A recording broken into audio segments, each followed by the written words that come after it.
জাগরণ থেকে বলছিলাম। স্যার সামনে স্যার জাগরণ থেকে মনিরুজ্জামান উজ্জ্বল বলছিলাম। ও আচ্ছা, বেশি কাছে। স্যার আপনি আপনি বারবার আসার কথা বলছেন এবং রাজনৈতিক দলগুলো সঠিক সিদ্ধান্ত নেবে এমনটা ধরে নিয়ে যদি বলি, তাহলে আপনি এটার সাথে ওতপ্রোতভাবে জড়িত ছিলেন। সামনের দিনগুলোতে বাংলাদেশকে এগিয়ে নিতে হলে কোন গণভোটের কোন বিষয়টা প্রায়োরিটি দেওয়া উচিত? আর মনিরের সাথে আমি এটাও একটু ক্লিয়ার করতে চাই যে সনদের সার্থক করেছে বিএনপি, কিন্তু তারাও তো মেজরিটি পেয়েছে। তারা যদি মনে করে যে মেজরিটি পিপল আমাদেরকে রায় দিয়েছে, আমরা আমাদের মতো করে কাজ করব, সেটা তারা পারবে কিনা? এক্ষেত্রে কোনো আইনগত বাধা রয়েছে কিনা?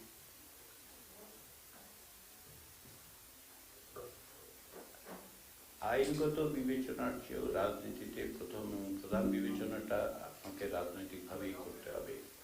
গণতন্ত্রে উত্তরণের প্রক্রিয়াটা গণতান্ত্রিক, এটা কারো উপর ছেড়ে দেওয়ার বিষয় না। আমরা সকলকে স্মরণ করিয়ে দিচ্ছি এটা জনরায় হয়েছে এবং আবার রাজনৈতিক দলের প্রতিও জনগণের সমর্থন দেখা গেছে। ফলে এর মধ্যে একটি সমন্বয় করতে হবে এবং সমন্বয়ের দায়িত্বটা রাজনীতিবিদদের। এটা কারো, আপনি বলছেন কারো মার্সির উপর ছেড়ে দেওয়া, এটা মার্সির উপর ছেড়ে দেওয়া নয়। এইটা তো এই রাজনৈতিক প্রক্রিয়ায় তো সকল দল অংশগ্রহণ করেছে, তাদের তো একটা দায়িত্ব আছে এবং কেবলমাত্র লিখিত আইনের বিবেচনার চেয়েও রাজনৈতিক বিষয়গুলোকে আমরা সেভাবেই বিবেচনা করবেন বলে আশা করি। আমাদের দিক থেকে, অর্থাৎ যেহেতু এই প্রক্রিয়াটার সাথে আমরা বিশেষ করে আমি আমার ব্যক্তিগত সংযুক্তির থেকে বলতে পারি যে পার্থক্য এবং সংঘাতগুলো দেখার চেয়ে বরং আসুন আমরা দেখি।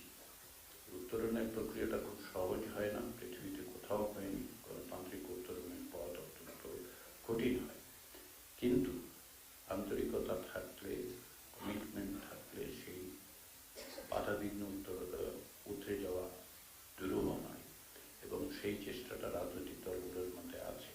আমরা কেবলমাত্র পার্থক্য, সংঘাত, সম্ভাব্য সংকটের বিবেচনা না করে সেগুলোর বিষয়গুলোকে মাথায় রাখলেও আমরা যেন চেষ্টা করি গণমাধ্যম হিসেবে, সিভিল সোসাইটি হিসেবে, অন্যান্য রাজনৈতিক দলগুলোর সম্মিলিত প্রচেষ্টায় গণতান্ত্রিক উত্তরণের ক্ষেত্রে সেগুলোকে বাস্তবায়নের কথা। প্রায়োরিটির কথা আপনি বলছিলেন, প্রকৃতপক্ষে এই প্রায়োরিটিটা নির্ভর করবে যে কিভাবে কাজটা অগ্রসর হচ্ছে। এটা বিশেষ কোনো প্রায়োরিটি, একদিক থেকে একটা প্রায়োরিটি হচ্ছে যে উচ্চকক্ষ গঠনের বিষয়টা যেহেতু সুনির্দিষ্টভাবে আদেশে আছে, সেহেতু এটা করতে হবে, কিন্তু 6 মাসের মধ্যে করতে হবে।